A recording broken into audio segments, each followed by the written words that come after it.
ஆயன சிற்பி. ஒரு அழகான காட்டுக்கு நடுவில் அதை விட அழகான ஒரு சிற்ப வீடு இருந்துச்சு. அந்த வீட்டுக்கு வெளியில் நிறைய சிற்பிகள் கையில் உளியோடு உட்காந்து வேலை செஞ்சுட்டு இருந்தாங்க. அப்போ வீட்டுக்குள்ளே இருந்து ஜல் ஜல்னு சத்தம் கேட்டுச்சு. அந்த சத்தம் கேட்டதும் இவங்களோட வேலையெல்லாம் நிப்பாட்டிட்டு அந்த சத்தத்தை கவனிச்சாங்க. 3 நாளாக ஏதோ சோகத்தில் இருந்த சிவகாமி இன்னைக்கு கவலையெல்லாம் மறந்துட்டு ஆட ஆரம்பிச்சிருக்கான்னு அந்த சத்தம் சொல்லுச்சு. கொஞ்ச நேரம் சிற்பிகள் எல்லாம் அந்த சத்தத்தை கேட்டு ரசிச்சுட்டு மறுபடியும் அவங்க வேலையை பார்க்க ஆரம்பிச்சிட்டாங்க. ஊரில் அவ்வளோ இடம் இருந்தோம் ஏன் ஆயனர் சிற்பி காட்டுக்குள்ளே வீடு கட்டியிருக்காங்கன்னு தெரிஞ்சுப்போமா? காஞ்சியை தலைநகரமாக வச்சு மகேந்திரவர்ம சக்கரவர்த்தி ஆட்சி பண்ணிட்டு இருந்த காலத்தில் கலை மறுமலர்ச்சின்னு ஒன்று புதுசாக வந்துச்சு. சிற்பக்கலையும் சித்திரக்கலையும் நல்லா வளர்ந்து வந்த காலம். பாறைகளை குடைஞ்சு கோயில் ஆக்குறதும் பாறைகள்லையே சிற்பம் செய்கிறதும் நல்லா பரவி வளர்ந்து வந்துச்சு. அந்த டைமில் தான் சைவம் வைஷ்ணவம் எல்லாம் கொஞ்சம் கொஞ்சமாக பரவ ஆரம்பிச்சுது. அதனால் அதுக்கு முன்னாடி வரைக்கும் இருந்த புத்த சமண மதங்களுக்கும் சைவ வைஷ்ணவ மதங்களுக்கும் போட்டி வந்துச்சு. அதனால் ஒவ்வொரு மதத்தினரும் அவங்கவுங்க மதத்தை வளர்க்க முயற்சி பண்ணாங்க. சிவன் கோவில் கட்டுறது, புத்த விகாரம் கட்டுறது, பெருமாள் கோவில் கட்டுறதுன்னு போட்டி இருந்துச்சு. அந்த போட்டி பாறைகளுக்கும் வந்துச்சு.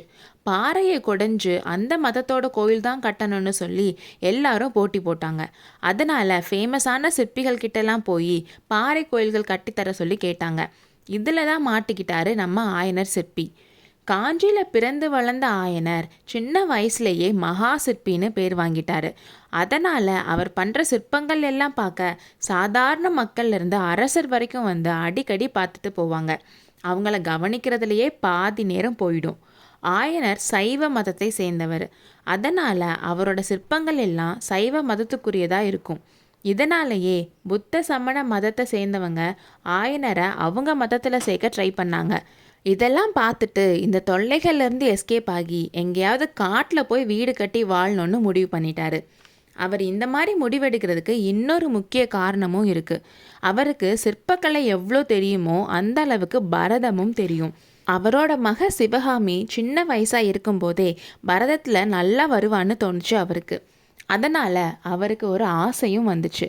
பொண்ணுக்கு நல்லா பரதம் சொல்லி கொடுத்து அந்த நடன போஸ்லாம் இருக்கும் இல்லையா, அதெல்லாம் ஒரு அழகிய சிற்பமாக செதுக்கணும்னு ரொம்ப ஆசை. இங்கேயே இருந்தால் அது செய்ய முடியாது. அதனாலேயே எங்கேயாவது தூரமாக போகணும்னு நினச்சாரு. தன்னோட விருப்பத்தை அரசர்கிட்ட சொன்னதும் அவரும் ஓகே சொல்லி அவருக்கு தேவையான ஹெல்ப்லாம் பண்ணார். காஞ்சியில இருந்து ஒரு காத தூரத்தில் இருந்த காட்டுக்குள்ளே வீடு கட்டி குழந்தை சிவகாமியோட புருஷனை இழந்திருந்த தன் தங்கச்சியோடையும் அங்கே போயிட்டாரு. அங்கே போனதுக்கப்புறம் சிவகாமிக்கு பரதத்தில் நல்ல பயிற்சி கொடுத்தாரு. அவர் பண்ணணும்னு நினச்ச டான்ஸ் போஸ்லாம் சிற்பமாக செய்யவும் ஆரம்பிச்சிட்டாரு.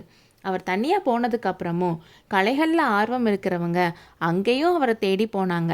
அப்படி போனவங்களில் முக்கியமானவங்க மகேந்திர சக்கரவர்த்தியும் மாமல்லரும் தான். அவங்க அடிக்கடி அங்கே போகிறதுக்கு இன்னொரு காரணமும் இருக்குது.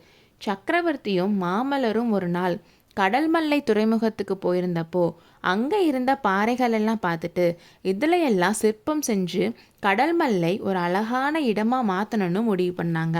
இப்போ அங்கே ஆயிரக்கணக்கான சிற்பிகள் வேலை செஞ்சுட்டு இருக்காங்க. அந்த வேலைகள் சம்மந்தமாக டிஸ்கஸ் பண்ணுறதுக்கும் நடந்துட்டு இருக்க வேலையை ஆயனரை கூட்டிகிட்டு போய் காட்டுறதுக்கும் சக்கரவர்த்தியும் மாமல்லரும் வருவாங்க. அப்போ வரும்போதெல்லாம் சிவகாமியை ஆட சொல்லி பார்ப்பாங்க. சிவகாமி வளர்ந்ததுக்கு அப்புறமும் பரதத்தை நல்லா கற்றுக்கிட்டதுக்கு அப்புறமும் காஞ்சி அரண்மனையில் வச்சு அரங்கேற்றம் பண்ணணும்னு அரசர் சொல்லியிருந்தார். அந்த அரங்கேற்றம் எப்படி நின்று போச்சுன்னு இதுக்கு முன்னாடி வந்த அத்தியாயங்களில் பார்த்தோம்ல. இனி அடுத்த அத்தியாயத்தில் சந்திப்போம்.